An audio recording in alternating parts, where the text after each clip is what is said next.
Genetics. Genetics क्या होता है आपको बता दूं। बायोलॉजी की शाखा है ये। इसमें हेरिडिटी और जीवों में पाए जाने वाले जेनेटिक वेरिएशंस का अध्ययन किया जाता है। ये बताती है कि माता पिता के गुण, जिसको हम ट्रेट्स बोलते हैं, उनके संतानों में आते हैं। अब देखिए, फादर ऑफ जेनेटिक्स हैं ग्रेगर जॉन मेंडल। उनको जो है 1866 में मटर के पौधे की प्लांट्स पर प्रयोग कर लॉस ऑफ हेरिडिटी उन्होंने बताए थे। जीन क्या होता है? जीन वो छोटा हिस्सा है जो किसी विशेष गुण, ट्रेट को नियंत्रण करता है, जैसे आंखों का रंग, बालों का रंग इत्यादि। अब इसमें आता है DNA, deoxy ribo nucleic acid. ये क्या है? एक हेरिडिटी मटेरियल है। ये सेल कोशिका में पाया जाता है। और डीएनए की जो डबल हेलिक्स वाली जो संरचना है, वो वॉटसन और क्रिक ने 1953 में उसको खोजा था। अब क्रोमोसोम्स क्या होते हैं? तो क्रोमोसोम्स डीएनए और प्रोटीन से बने होते हैं। मनुष्यों में टोटल 46 क्रोमोसोम, 23 जोड़े होते हैं, मतलब 23 × 2 = 46।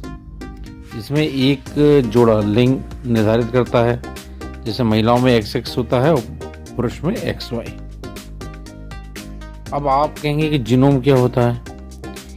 किसी जीव के सभी जीनों का पूर्ण सेट जीनोम कहलाता है। ह्यूमन जीनोम प्रोजेक्ट जो है 2003 में पूरी हुई थी। अब इसी में एक चीज आती है म्यूटेशन।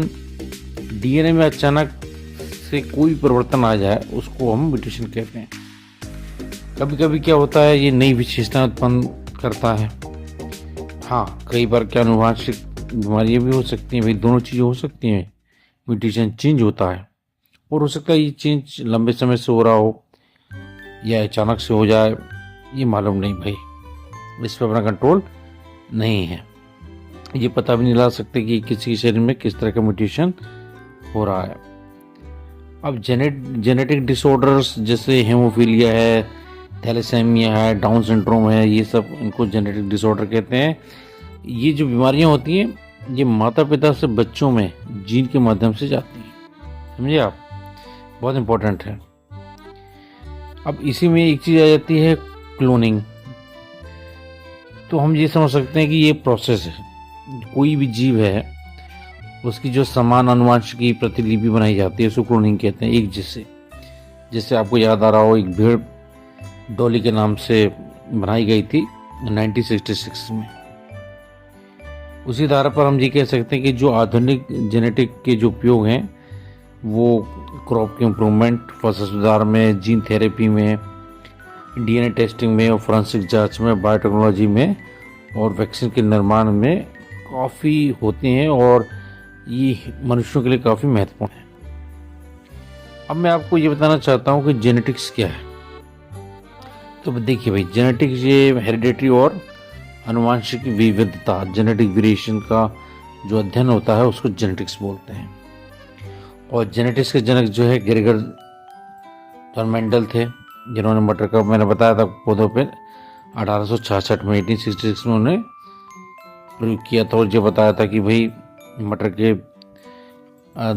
दाने पे जो प्रयोग किया था, वो उनको किसी किताब में लिखे गए थे। फिर वो किताब जो है उनके मन में कितने साल बाद खोजी गई थी। फिर ये पता लगाया गया था कि हाँ भाई, जो उन्होंने नियम बताए थे 1, 2, 3 जो भी हेरिडिटी के, वो बिल्कुल सही थे। कितने समय बाद में मेंडल साहब को प्रसिद्धि मिली। जीन, डीएनए का छोटा भाग जो किसी विशेष गुण को नियंत्रित करता है, उसको क्या बोलते हैं? जीन।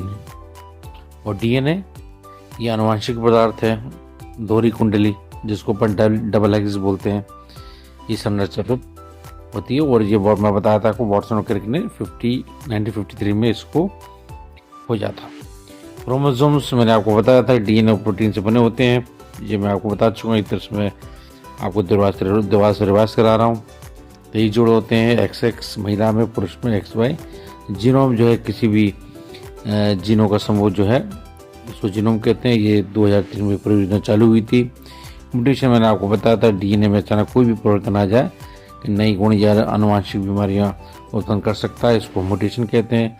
और अनुवांशिक बीमारियां जो है हेमोफीलिया, थैलेसीमिया, डाउन सिंड्रोम इत्यादि होती हैं। क्लोनिंग किसी भी जीव के समान अनुवांशिक प्रति बनाने को क्लोनिंग कहते हैं। डॉली पहली क्लोन भेड़ थी 1996 में, और जेनेटिक्स के प्रयोग फसल सुधार में, डीएनए फॉरेंसिक्स में, वैक्सीन में, रोग निदान उपचार में किए जाते हैं। तो मुझे ऐसा लगता है कि जो मैंने आपको जेनेटिक्स के ऊपर बताया ये आपको समझ में आया होगा। हम अब नेक्स्ट वीडियो में कुछ और नए टॉपिक लेंगे। तो अपना ध्यान रखिए। जय हिंद, जय भारत।